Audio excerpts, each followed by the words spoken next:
Bem, então só resumindo o que a gente já viu até agora. Sequências, as séries, né, o termo da soma, né, da série, dos enésimos primeiros termos da soma.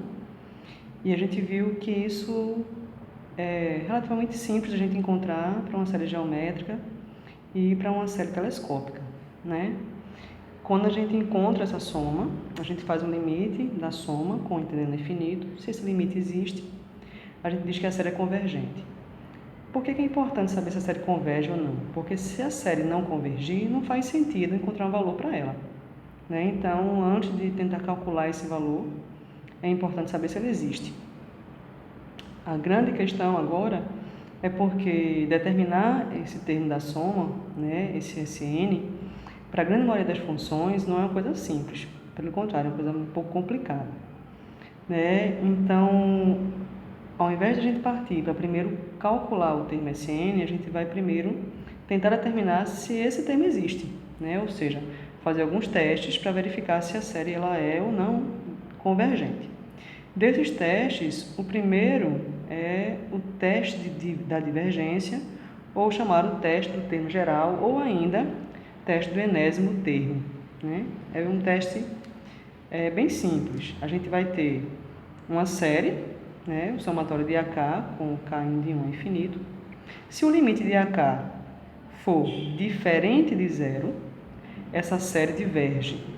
Se for igual a zero, a gente não pode concluir nada. Vocês estão acostumados com isso já, né? Em EDEL a gente tem muito disso. Então, se o limite existir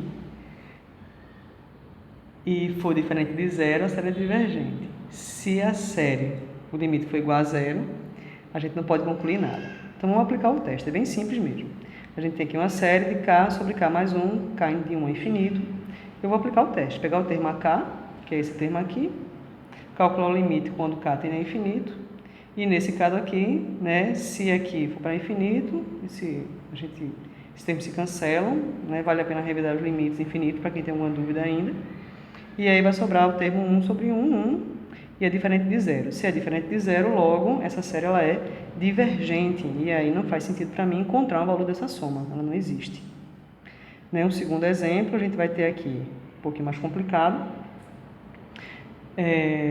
1 sobre raiz de n mais 1 mais raiz de n. Eu vou calcular esse limite aqui. Eu coloquei ele para a gente relembrar um pouquinho de como se calcula limites infinitos, né? Vou pegar o termo AK e vou calcular o limite do termo AK.